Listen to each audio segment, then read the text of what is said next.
just listening and you listen. Okay. Well, no one's on Facebook. So nobody's on Nobody's Facebook. on Facebook. Yeah, nobody's on Facebook at all. So did you watch 60 Minutes last night? Anyway, all right. So, but wait, we got a loyal audience, and we know they'll be with us here. Tate Casey's going to be our special guest, of course, former tight end, now the sideline guy for the Mighty Gators, and does a great job for them. It was a different crew this week because Shane went up there, so instead of Lee McGriff, and see how that all that goes. All right, look, it's depressing. It's a depressing day. It's going to be a depressing week, and Vandy can't get the taste out of your mouth about what happened Saturday night. So it's going to be 2 weeks of depression, because basically the season's pretty much in a totally different path. Now, the funny thing is, and let me just say this right off the top. Everybody you ever talked to about the Florida football team this year said, well, Florida's going to take a step back this year because of the losing all that talent. You don't lose, and you guys saw what Kadarius Toney did yesterday in the NFL. It was ridiculous. He made those guys look like they were limp rags. Kyle Trask, Kyle Pitts, they can't figure out how to use him, but he did catch 4 passes yesterday. But the point is, everybody said Florida was going to take a step back. And now apparently they have taken a step back. And everybody's like, I can't believe they took a step back. That's just the way it works with college football. I mean, there is a lot of despair. And the funny thing is how different it is from the way people felt after the Alabama game. In fact, I've said this before. I was surprised at how people acted after the Alabama game. It was almost as if it was a win. And I was like, this is still Florida, right? But after this loss, totally different feeling. Because this was a bad loss. How it happened, people, the first thing I saw, my brother-in-law flew down from Chicago for a family matter, and the first thing he said when I saw him was, what happened? Because he hadn't been able to watch the game because of circumstances beyond his control.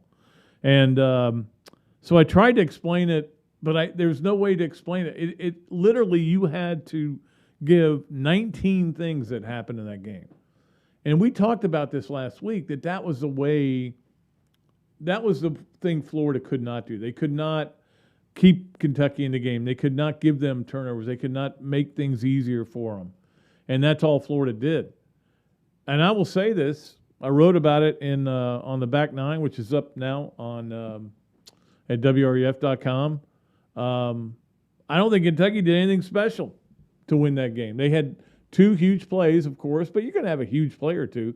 But it wasn't like they dominated the lines of scrimmage. They had a great game plan, but the game plan was to allow Florida to move the ball, but then not to let them into the end zone and to make sure they didn't have any big plays. And that game plan worked, but it shouldn't work. And it wouldn't have worked if Florida doesn't jump off sides 8 times. It's almost embarrassing to watch it. And look, I know that the whole thing with the hand clap, that's 1, that's 2. Well, why not make it, that's 1, and that's 2? That's just a thought. Dan Mullen was asked about it today, about that. And I tell you what, I will give the young journalist credit who did the Zoom interview with Dan Mullen today for his press conference. Although I don't even call it a press conference when you're doing it on Zoom. It's just not a press conference. But they went after him pretty good. I mean, I don't want to say they were trying to be vicious, but they asked the tough questions. And there were really not any great answers about it.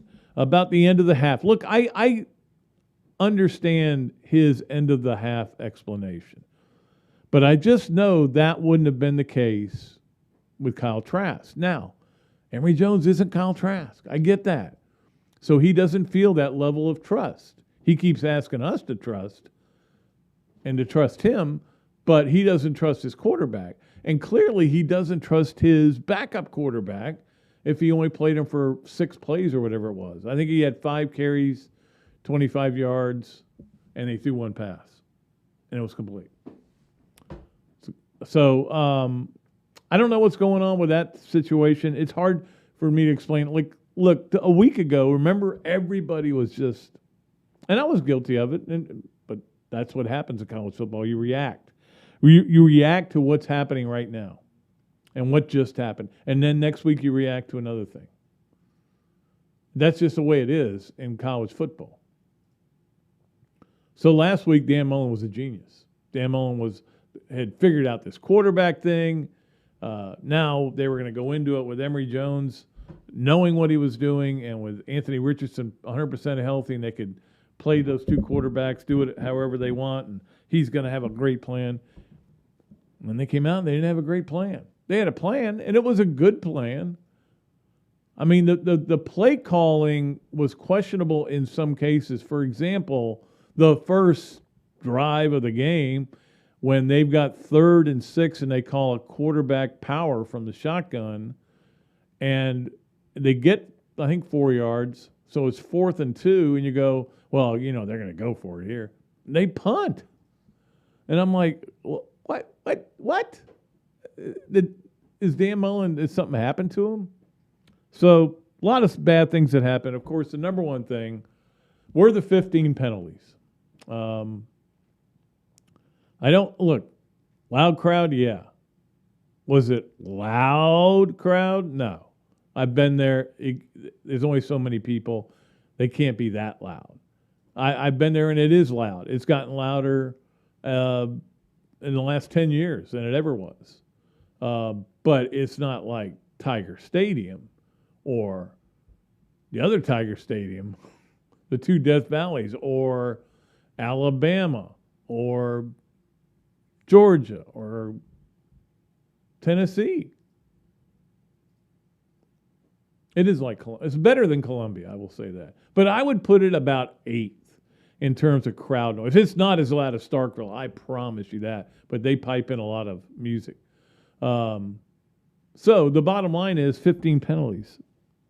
Killed them. That's what cost them the game. Undisciplined, whether they should have gone away from that clap thing. And Mullen's defense was, well, everybody does that. Okay. Well, maybe you had to stop doing it. Maybe you shouldn't be doing it.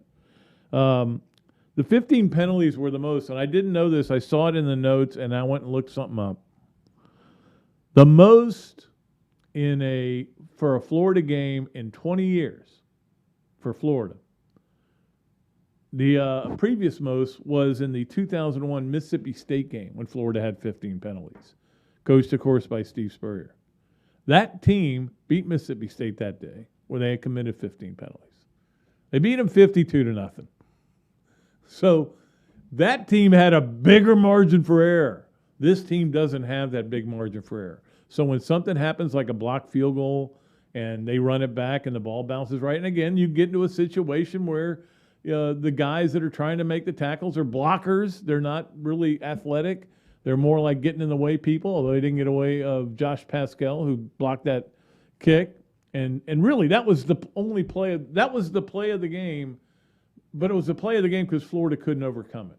Because Florida had opportunities and they couldn't do it. It just wasn't a good night. Wasn't a good night for the Gators. And now Dan Mullen sits here, and he is 1-5 in his last 6 games against Power 5 teams. And I know that a lot of people have used that stat on Twitter. I didn't steal it from you, but I thought about it, and I went, yeah, you're right. So I used it today in the back nine. I'm using it right now. But you think about it, LSU, where they shouldn't have lost, Alabama, where they should have, Oklahoma, I'm not blaming them for Oklahoma. Another Alabama, where they could have won, but they played really well, and then obviously the Kentucky game where they should have won. And I say they should have won for one reason. not because they were 8-point favorites or whatever, not because they're Florida and they're Kentucky, and they always beat Kentucky. That wasn't why. They should have won because they played better than the other team, except for the dumb mistakes they made. I mean, Mullen is catching hell because he, after the game, when somebody asked about his sputtering offense, and he goes, well, we had 382 yards. They only had 221 or whatever, 24, I think it was, whatever it was. And I'm like, they had more points than you did. You didn't have enough points. That's the problem. It's never about total yardage. It's never about time of possession. It's never about how many third down conversions you had. It's only about how many points did you score. Did you score enough points to win the game? No? Then you lost. So he's catching hell about that. He is catching hell about the 1-5 as well. And I think a lot of people are talking about special teams and why, because as you know, Urban Meyer was great at special teams, and his special teams, because he was a special teams coach originally, and his special teams were awesome. Block kicks all the time, ran back kicks. Brandon James was the best, probably the second best returner. I'm partial to Quezzy. But one of the great returners, and they block kicks too. You never knew if they were going after or they're going to run it back, and that got into people's heads. In Florida, it's like, for their special teams, it's like, we're going to fair catch every punt and pretty much every kickoff, and I'm not going to go after anybody's kicks. And I'm surprised at that. I thought that Dan would have a different view of special teams than he does. Still, that's not why they got the kick block. A guy missed a block against a very good player, and he made the play. And they ran it back for a touchdown. And that's what happened. And that's all you can say. I mean, that was the play of the game. So there's a lot to talk about. I am curious what our radio show will be like today on WRUF. It's going to be a little bit of a noise on there. One thing that Mullen said, the message to his team and the message I think he's trying to give to the Gator Nation, which is not happy with him right now. But look, he's not going anywhere. Don't be that dumb. Is that it's a long season, and we'll know about this team when the season ends. That's when you evaluate a team, not during the season. So, okay, let's do it that way. That's probably makes a little bit more sense than what we've talked about. By the way, just breaking news, Florida and LSU will be a noon game. Very interesting. It has a chance to be the CBS noon game. So at least you're getting the exposure there. But does anybody even think about that game anymore and go, oh, I can't wait for Florida LSU? You're like, I don't care. Both teams stink. That's pretty much the attitude right now. It's kind of my attitude. We got a lot of things to do today. In fact, we have a new feature that'll be coming on board today. And, of course, this, that, and the other. In hand law, Alex Wesley Construction 12-pack, Leonardo's a Millhopper Quick Picks, Adam's Ribco to go. We got so much to go on. When we come back from break, we'll be joined by Tate Casey, great Florida player, great tight end, and, of course, does a sideline for the Florida games, and just a versatile guy, does a lot of things, dad, everything. We'll be right back on Another Dooley Noted Podcast. Titan MRI, North Central Florida's premier independent diagnostic testing MRI facility. At Titan MRI, we're focused on you, the patient, having a great customer experience. Our MRI equipment is modern and 75% quieter than any unit in its class. And our MRI unit has one of the largest openings of any of the newer high-strength MRI units, which allows comfortable scanning for potential claustrophobic and larger patients. At Titan MRI, we look forward to serving you. Car accidents, trucking accidents, motorcycle accidents, and wrongful death. If injured or killed by the negligence of others, who will fight for the compensation you deserve? Shakow and Mercadante, 5 lawyers, more than 100 years of combined legal experience, millions in settlements and verdicts. Call Shakow and Mercadante, 371-3000. Rebuilding lives. Another Duly Noted Podcast comes to you from the Coach's Podcast Room at Spurrier's Gridiron Grill and Celebration Point. You can watch and listen to us on Facebook and YouTube for every podcast that we do on Mondays and Fridays at 2 o'clock. Listen to the podcast whenever on Apple Podcasts, Spotify, Google Podcasts, Overcast, any of the other 39 platforms where you can find this podcast or your favorite podcast. Remember to like, follow, and subscribe. If you have any questions or comments, leave them in the comments section below or call me if you want to do some advertising at 352-317-3444. Hello there, everybody. I'm Pat Dooley, of course, from Another Dooley Noted Podcast. And this is a great Adam Brewer, and he's just opened up a place here, Adam Brewer To Go. What gave you the idea to do this, to have a to-go place like this? We really like the fast concept, being able to get the barbecue. Now we have this new online ordering. So before it was a call ahead carry out, quick service. We have like a curbside kind of a deal where everything's ready to go for you. And then we thought, wow, we have a really great dine-in concept, but how can we make this streamlined for the customer and make it easy and accessible for all parts of town? Adam's Rib Co. To Go. Come on down and enjoy it. This is Pat Dooley encouraging you to become a member of the Gainesville Quarterback Club, the oldest organization anywhere dedicated to Gator football. The club meets weekly during football season with an impressive list of speakers, including Bobby Stoops, Phil Fulmer, Steve Spurrier this year. Meetings are held at the Best Western Gateway Grand, and they have a special offer for you. The first 3 meetings you can attend for only $100. Believe me, this is a bargain, and trust me, you'll have a good time. Get off the bench, it's time to score for the Gators by joining the Gainesville Quarterback Club. Great food, great atmosphere, a diverse menu, everything made from scratch, plenty of space, and locally owned. These are all the characteristics of a great restaurant, and you can find each and every one of them right here in Gainesville at Ballyhoo Grill. Ballyhoo Grill prepares all of their food fresh every day, from their salad dressing to their award-winning soups. Bring your family and enjoy dinner under the Tim Trebo Tiki Hut while listening to live music. Or if you're running low on time to eat out, they also deliver through Uber Eats, Bite Squad, and Postmates. A Gainesville staple that's been open for over 30 years. Check out Ballyhoo Grill on Facebook or at ballyhoogrill.com. All right, welcome back to Another Duly Noted Podcast, and we always try to bring you the best guests, and certainly today is one of those days when we bring on the great Tate Casey, of course, tight end at Florida as a player, and now on the sidelines for the Gator radio broadcast, and does a great job, and is always busy with his family and everything else that's going on. Tate, how are you today on this beautiful Monday?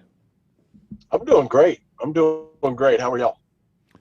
Doing great. So you were there, and you're on the sideline, and I've been to Lexington before, and I've been to a lot of stadiums, but it seemed to me that I've been there so many times that I never heard it.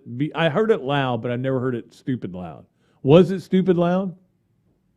I had to pop my headset out a few times just to get an understanding of exactly how loud it was. I will say, was it loud for Kentucky? Yeah, I think, they were amped up. They obviously felt this was a good opportunity to win a big-time game. They knew what was on the line for them. Fan base did a great job of showing out, but I've got to say, from 2019 to this year, I thought the 2019 game was about 5 to 10 times louder than what we saw on Saturday. And, that was a great environment on a road game both times, but I don't think it was overwhelmingly loud, not what you get when you go to Alabama, LSU, South Carolina. But for Kentucky, it definitely was a good atmosphere. Well, I mean, you've been on a team, I'm sure, that's used the clap method for getting the snap back. I mean, was it that loud that was the problem, or do you think it was just guys just didn't play discipline? I think it was more lack of focus than anything. I've seen a number of different methods used for silent snap count, from a clap to a head nod, or a double head bob, whatever you have to use. I think the biggest thing is, in order for any of those to work, the focus has to be there from the player perspective, no matter what it is. I've seen people say that get rid of the clap thing. Yeah, you could say that, but at the same time, you still got to watch the ball. You still got to see what's going on. You got to be able to focus as a player. And I think that really was one of the terrible things that we had to deal with on Saturday, was just a lack of focus. Yeah, I mean, do you think there may have been a little bit of overconfidence because they'd won that many in a row, or do you think any of that kind of stuff mattered? I don't know if I'd say overconfidence. I could tell you one thing was, there was a certain moment where great teams get smacked in the mouth enough times to turn around and have to respond to it. And I just felt like from the get-go, you could tell Kentucky wanted it. And they weren't going to do much talking. They really showed up on the field, and I think it started in the trenches. And that was really noticeable for me down on the sideline, was we kind of were getting smacked around in the trenches at times during the game. And I think the defense did a good job into the game responding to that. I think the offense throughout the game had its ups and downs responding to that. But I've got to give some credit to Kentucky. I mean, they showed up. Yeah. They knew exactly what they wanted to prove. And, I mean, you can't really walk away from that game and say they didn't prove it. One thing I mentioned earlier was that everybody before the season, every media guy in the world was saying Florida's going to take a step back this year. And now clearly they have taken a step back, and everybody's like, I can't believe they took a step back. But that's just the way that all works. But I'm a little surprised, Tate, that they have not been able to incorporate the tight end more in their game. Obviously, they had a unicorn last year, as you know. They had two unicorns in the history of tight end, you and Kyle Pitts. Me because of 6'7" ginger white guy. That's the unicorn version of me. But I mean, are you surprised they haven't been able to get like Gamble a little bit more involved, Zipper and those guys? They're talented guys. I will say this: I've been very impressed with Kamari Gamble and how much he's grown and developed since last year, especially as a blocker in this offense and what he's been able to bring to the table. I know he's going to get his shots, and the one thing I'll say about Kamari is he always takes advantage of his opportunities. That's really all you can do. I am a little bit, last week I think Dan Mullen probably wants some play calls back in regards to being a lackluster performance from a play call perspective. I just thought the middle of the field was the opportunity last week. I thought there were so many times with that, too high look, or even with that one high look where you've got the ability to get a Kamari Gamble or a Trent Whittemore some catches in the middle of the field, and it really could have changed a little bit of the flow of the game. And for whatever reason, I don't know why we didn't go that route. I know Shane Matthews made mention of the one-on-one opportunities on the outside in that trips by one formation, and you just didn't see it. And I hope that, I hope they get the chance to come back to that. Now, mind you, that's coming from a bird's eye view and a guy who watches the games on Saturdays. And, I'm not at practice every week watching. So there's probably 100 more things that go into that from an evaluation standpoint throughout the week. So, I can't sit here and just cast stones on a bad play call game. There was a lot that went into that. I will say if you take the play calling off the table completely, we still beat ourselves in that game. I mean, you can't go on a road game against a Kentucky team where it's their Super Bowl and, rack up 120 yards of penalties, especially on third down false starts, especially when you're trying to punch it in from the 5-yard line to win the game. Those are the things that will get you beat. Have you ever been on the field before for when fans storm the field? That was actually I think the first experience I've had. Yeah, probably was. And if that wasn't evident of how Kentucky fans felt that was their Super Bowl, the drive back to the hotel for me, listening to the post-game radio show in Lexington, I've never heard so many people cry on calls. I thought Steve Russell had it bad. I mean, there was people that were literally crying as they were trying to convey what that game meant to them. And, understandably, because they haven't seen too many of those Florida wins. No. Well, most of them haven't seen any. But the funny thing is, though, I mean, we're still dealing with this two-quarterback situation. And, Tate, you were part of that two-quarterback deal that Florida had back in 2006 with Tebow and Leak. Are there any similarities? I mean, it almost feels like people keep wanting to bring that up, but I don't know that. I mean, those are such different personalities.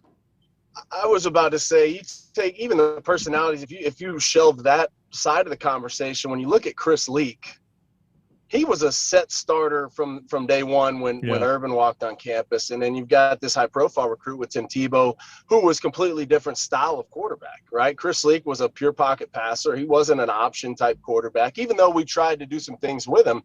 That's really different player altogether. When you look at both those, Emory Jones and Anthony Richardson, when you look at Anthony Richardson and what he does that Emory Jones does, well, they both run the ball well. They both can run the option. They both can throw the football. And I think that obviously two different types of builds, because Anthony Richardson looks like he just, a prototype clone of Cam Newton. They both do some things really, really well. And I think the biggest question is, it goes back to that conversation. I'm not at practice every week. I don't watch film every week with the coaches and their evaluation of these players on a daily basis. I trust that Dan Mullen and his 30-plus years of coaching experience knows better than, Joe Schmo that's sitting on his couch in Gainesville. So you got to trust that evaluation process and what Dan's trying to do with both of them.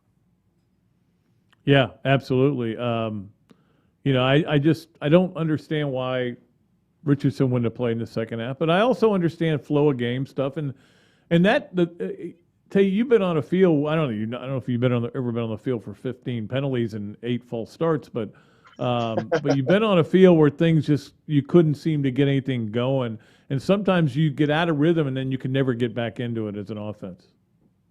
Well, and we've been there. I mean, heck, I can look at a number of games in my career. I mean, Alabama in 2005 was probably one of those that was very similar. We got absolutely stomped. I mean, there was no committing to the game plan after that first quarter in that game in Tuscaloosa, because you're playing from behind. You had to really just pull out all the stops to see what you could get going.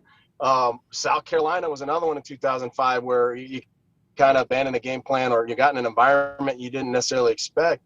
There's times where you face really good teams and you play, not necessarily up to par what the game plan was or what the standard is. I've been in those, and a lot of them come on the road. And I'll say this, with a Kentucky team whose defense really carries the weight, right, and the run game, those are those games that are gritty. You better bring it up front, because that's where they're going to try and beat you. And I can guarantee you, Mark Stoops' emotion towards his players all week last week was, no matter what, we're going to come out and we're going to hit Florida in the mouth for 4 quarters straight. That's our game plan. Our game plan, whatever happens after that, as long as you give me 4 quarters, we're going to own them physically and impose our will, and then let the chips fall where they may. And, sometimes you got to get smacked around and keep throwing punches. And you get into those games, and it's not an easy environment to get out of. I mean, I've been in those kind of matchups with teams like Vanderbilt, and you say, absolutely, on paper, Florida's 10 times better than Vanderbilt. And then you look at the game and you're in a 14-10, going into halftime, and you're losing 14-10, and you're looking up going, what are we doing right now? You get in those games, and it's not really anything coaching's going to get you out of.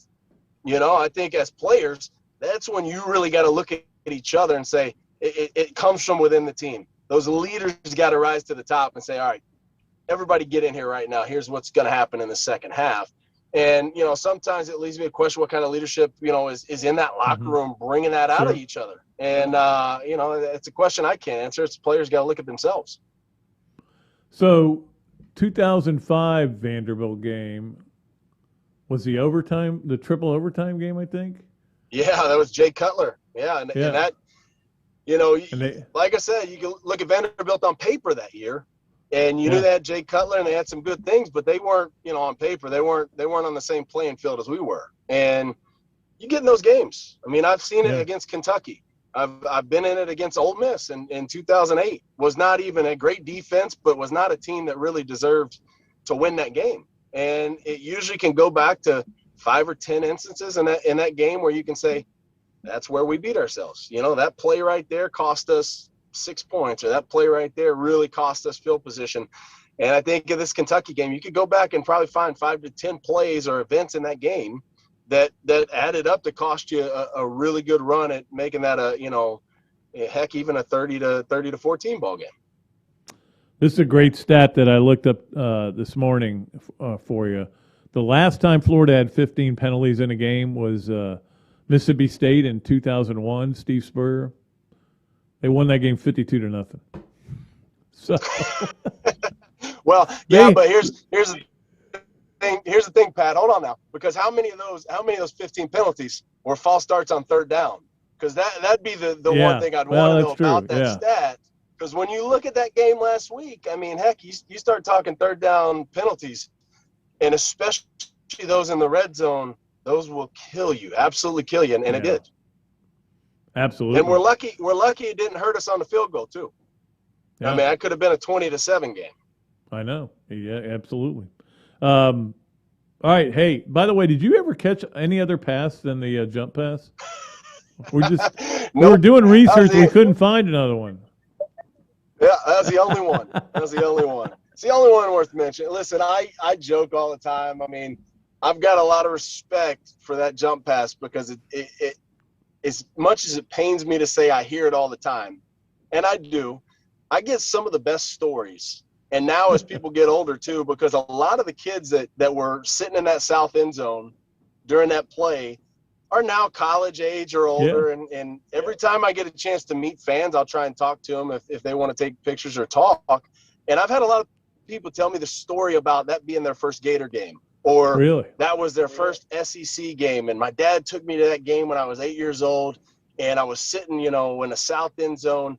And that gives you a real appreciation for, just what people retain from those moments. And I like to think of it almost as like a Back to the Future cult classic, right? It's one of those things that it's better to be known for something than for nothing, because your name can get lost in the shuffle over the years real quick.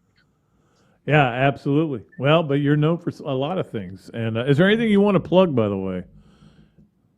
No. I mean, unless you want to give me a follow on Twitter at Tate Casey 84, man. Other than that, I just looking forward to obviously getting back on the tracks next week. And you got Vandy at home, and you got an LSU game away. There's a lot of stuff to still look forward to this year. And we've seen crazier things happen in college football, Pat. There's a lot of things out there still that remain to be seen. So I'm not quite sure who's who yet. Yeah, exactly. It's going to be a crazy year. Hey, Tate, thanks so much for coming on. We appreciate it. Always enjoy your work, and we'll see you soon, buddy. Take it easy. All right. Appreciate it, Pat. Thank you for having me. Tate Casey, former great tight end at Florida, and he did catch a lot more than just a jump pass, okay? And, of course, does the sideline for the Gator Radio Network. I tell you what we'll do. We'll do one of our fun things. Ooh, we love the fun things. And then we will take a break, and then we'll come back and do all the rest of the fun things. Yay! Appreciate Tate for coming on. We'll do three things. Hand law, three things. There we go. Three things is presented. And, oh, by the way, I know that they're sponsoring Robbie's segment, and I was going to have Robbie on today, but I felt there was too much to get to, so I'm saving him for Friday, so he'll be on Friday. May have another guest as well, but we'll see. And Three Things presents Robbie Andrew, too. Three Things is presented by Hand Law, a Florida law firm which helps clients with government. You can learn more about Hand Law by visiting its website at www.hand.law. The firm is available for consultation in Jacksonville. Jacksonville. Oh, what a wonderful town. There used to be a song like that. All right. So the Hand Law three things. Number one, Urban, what are you thinking?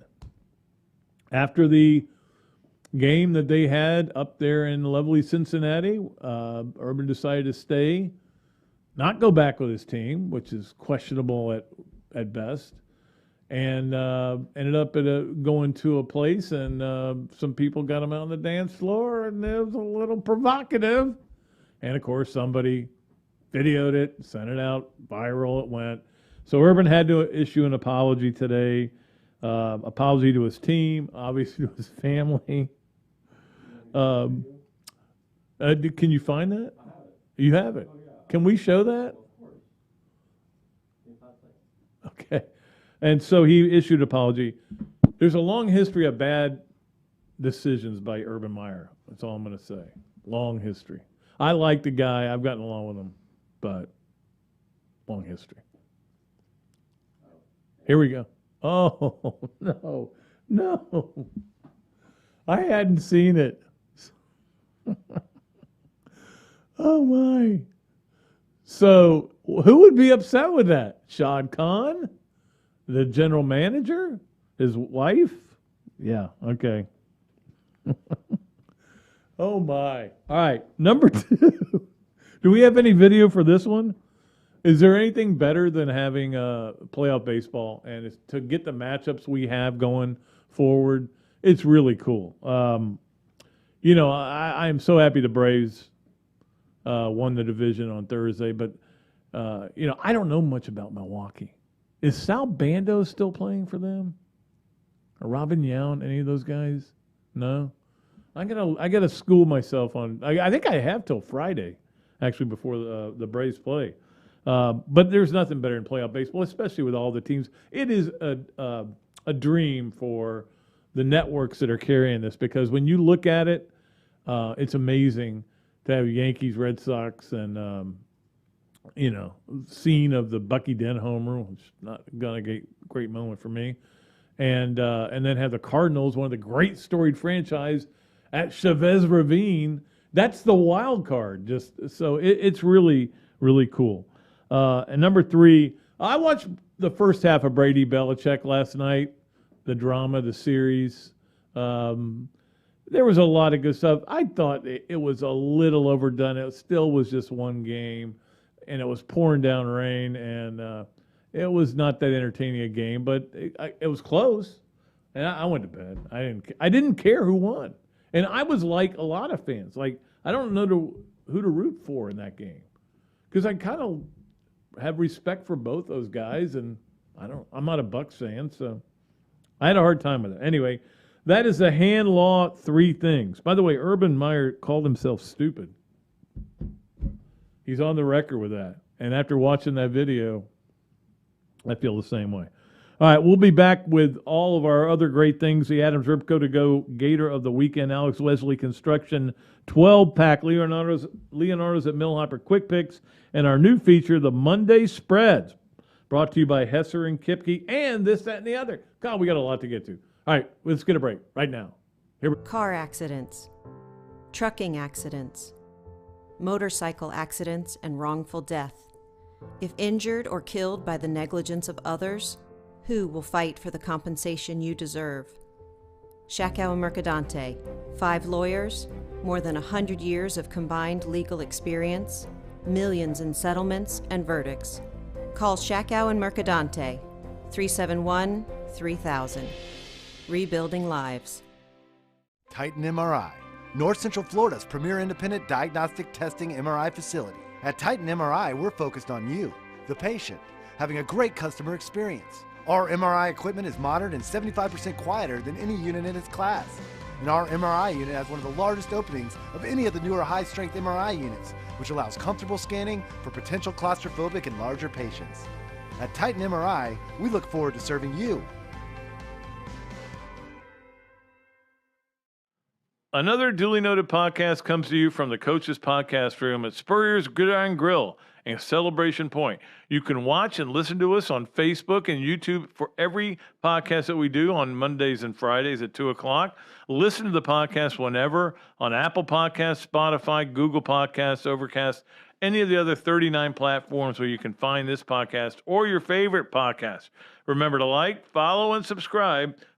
If you have any questions or comments, leave them in the comments section below or call me if you want to do some advertising at 352-317-3444. Hello there, everybody. I'm Pat Dooley, of course, from Another Dooley Noted Podcast. And this is a great Adam Brewer, and he's just opened up a place here, Adam Ripco to Go. What would give you the idea to do this, to have a to-go place like this? We really like the fast concept, being able to get the barbecue. Now we have this new online ordering. So before it was a call ahead carry out, quick service.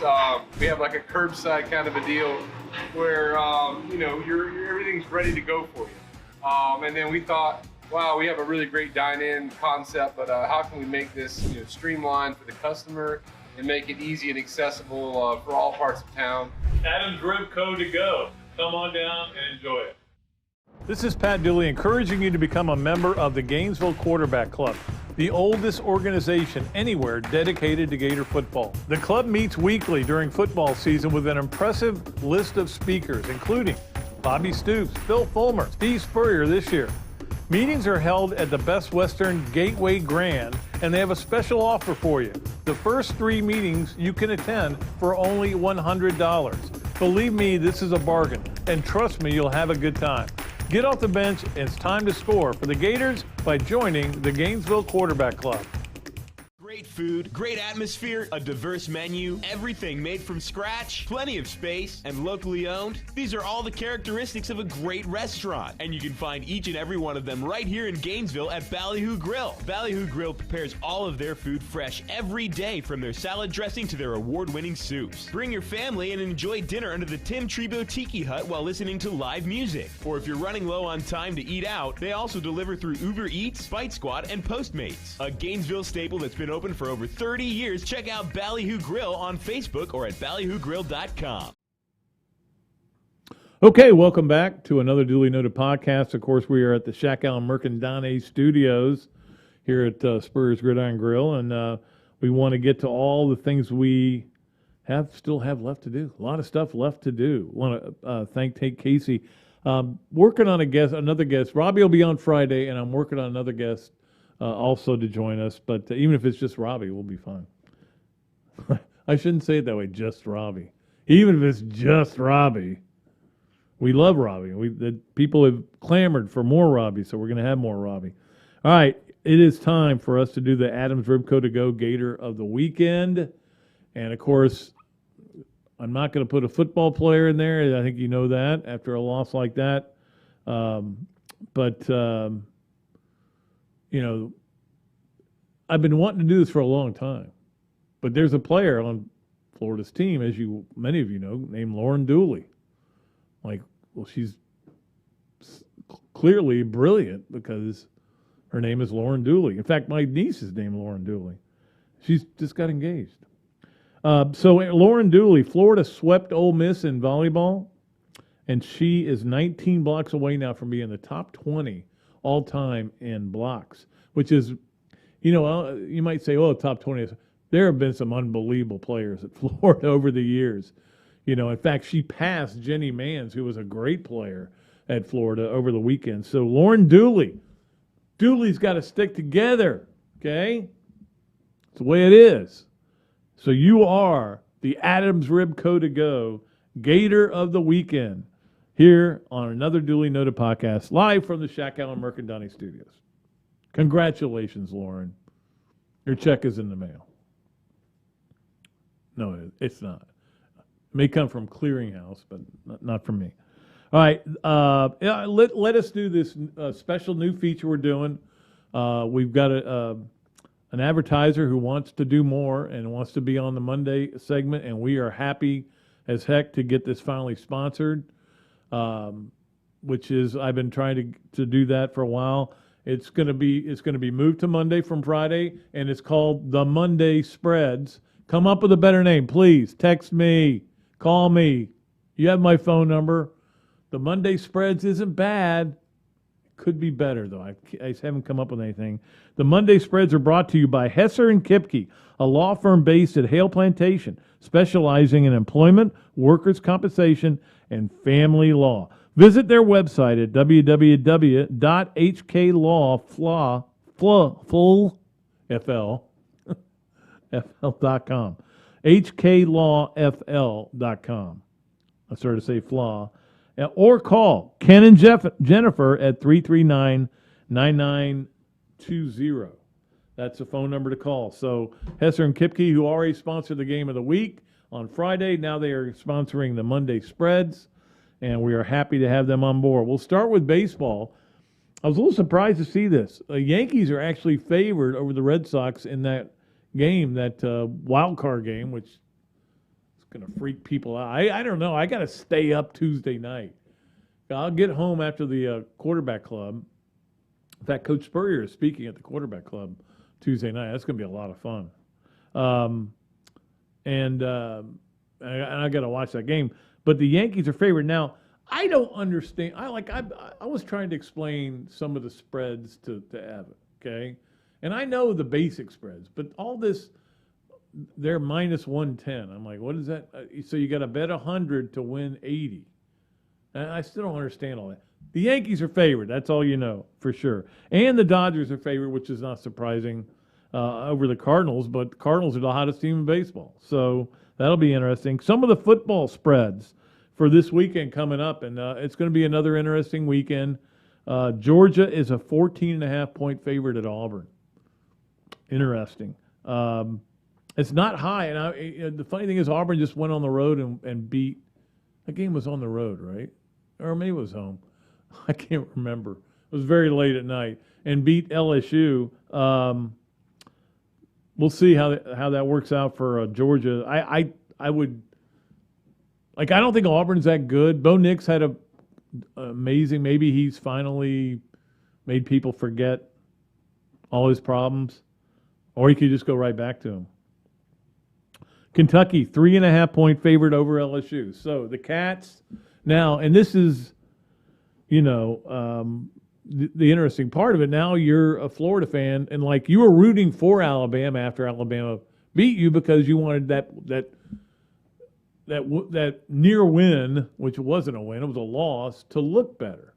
So you were kind of rooting for Alabama, and you were rooting for other teams. Tennessee, when Tennessee was destroying Missouri, you're like, yeah, see, we're so good. We beat the crap out of Tennessee, and now they're doing that to Missouri. And they did.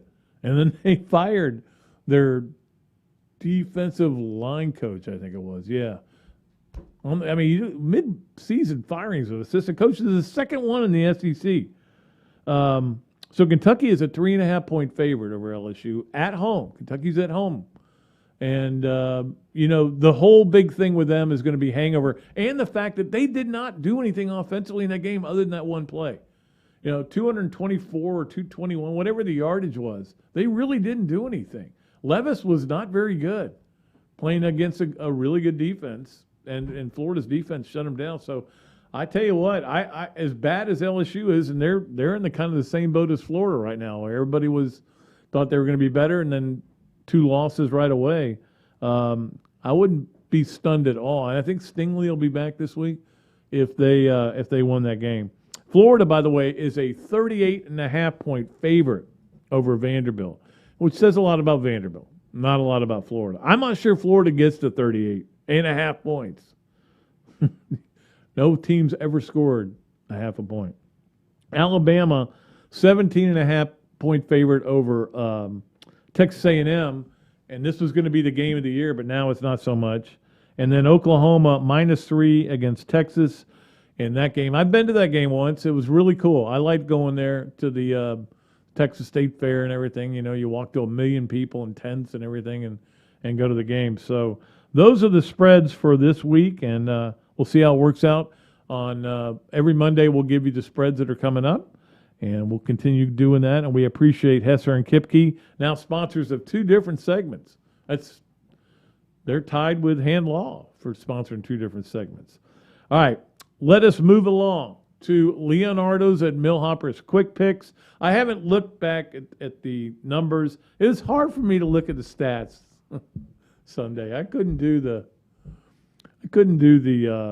Leonardo's at Millhopper Quick Picks to see who had qualified. We got all these qualifiers from the first week, the first one of this new segment, and I think we had several as well this week. A lot of people got in. So anyway, Leonardo's at Millhopper Quick Picks. This is going to be your 2 quick picks for this week, and you got to get them in by Wednesday. Yankees or Red Sox, Cardinals or Dodgers. Very simple. Wild card. 1 game. Winner takes all. Loser leaves town. Kind of. I guess they lose. They not necessarily leave town, but they could be staying where they are. All right, so those are the Leonardo's and Millhopper quick picks. Yankees at Red Sox. Cardinals are at the Dodgers.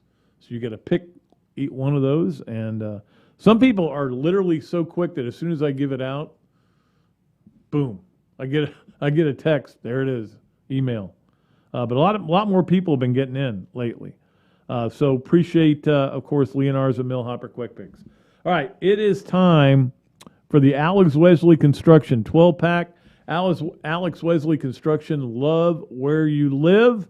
A little bit of change, a little bit of movement, and if you had told me this was going to be my top 12 5 weeks into this season, I would have said, yatcha mine.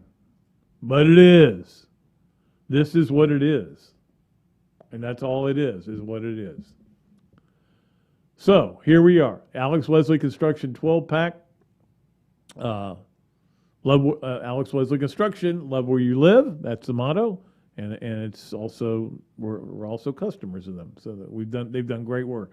Here we go. Anyway, number 1 is still Georgia. Now, I'm the only guy who's got Georgia number 1, I guess. I think Georgia's the best team in the country right now. I really do. It'll be a hell of a game when Georgia and Alabama play in Atlanta. Number 2 is Alabama still. And the funny thing to me with Alabama is that everybody was like after Florida like almost beat them again. I keep saying it's like you almost want to say after Florida beat them. Well, they lost the game. After that game with Florida, everybody was like, Alabama, maybe they may not be what they were. Yeah, they may be dropping off a little bit. And then they go and they beat the living snot out of Lane Kiffin. And now everybody's like, Alabama's clearly separate. Alabama and Georgia are separate from the SEC, the rest of the SEC. Well, is Alabama really separate from Florida when Florida wants to play hard and play smart?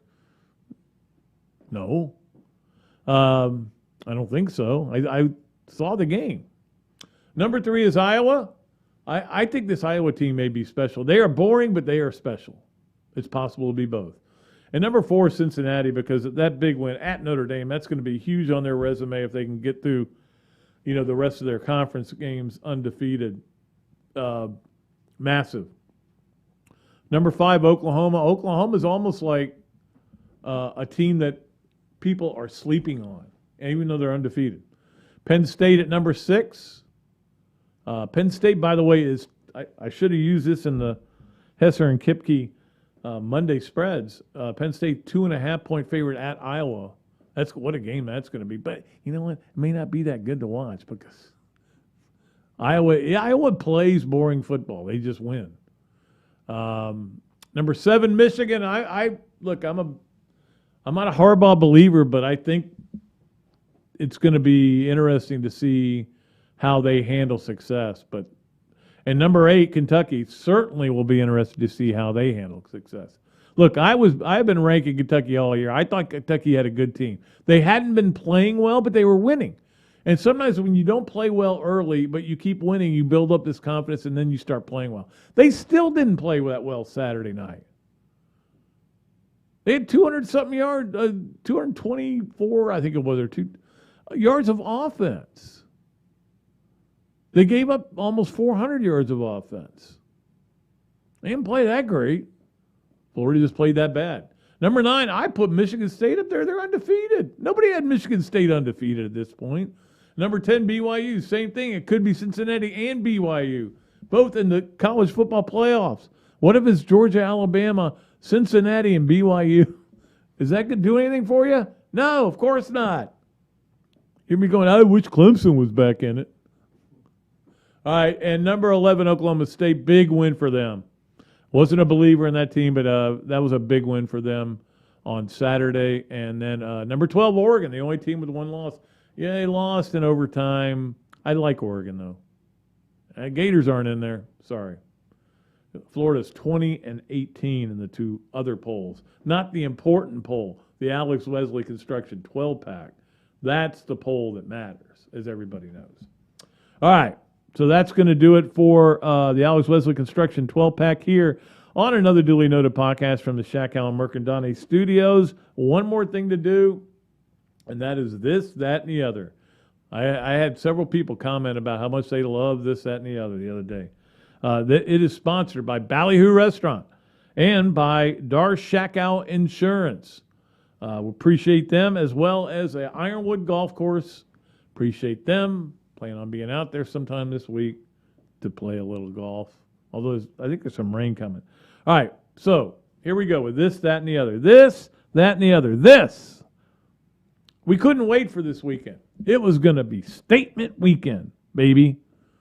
This was where we were going to get excited beyond belief. It was going to be so much football to watch we could barely stand it. So here's what I did. I went over to St. Augustine with my wife. And we stayed with 2 very good friends of ours, and we went into the Oasis, which is one of my favorite bars and restaurants in the world, and had all the 3 games on. It was cool. But that was what we couldn't wait for. And then that is that Alabama scored like 90 points in the first 5 minutes, and Georgia scored 85 points in the first 5 minutes, and those games were boring. They were not fun to watch. Those are the games we were looking forward to. They were no fun to watch. It did turn, though, during the night, during the afternoon. There were a lot of interesting games, a lot of upsets. So it was salvageable. But then Florida's season ended. Now, it's not technically over. Florida still has multiple games to play. This week, I'm hearing they're playing Vanderbilt. It's homecoming. Come on back. Boo your team. Crowd's going to be rough. It's going to be a rough crowd. And that's what happens when you're in an environment like this. But now you're in a situation where Kentucky, brace yourself for this if you haven't thought of this, Kentucky has to lose 3 games for Florida to win the SEC East. They only have 5 SEC games left. Now, can Kentucky lose 3 games? Sure they can. They could lose this week to LSU. They certainly could lose to Georgia, and they could lose somewhere else down the line. But they have to do that, and Georgia has to lose twice, including to Florida. This is a season where, okay, you should be spending the rest of it trying to figure things out. Figure out what went wrong. And they're doing that. They're working on that. Figure out what your quarterback situation is. All that. There's so much stuff. I'm not saying you abandon it. You don't do that to the seniors. Those guys who transferred in, from other schools, and you're going to say, well, we're going to work on next year. Now, no, you don't do that. The season's a long season. Dan Mullen said it today. This team will be evaluated at the end of the season.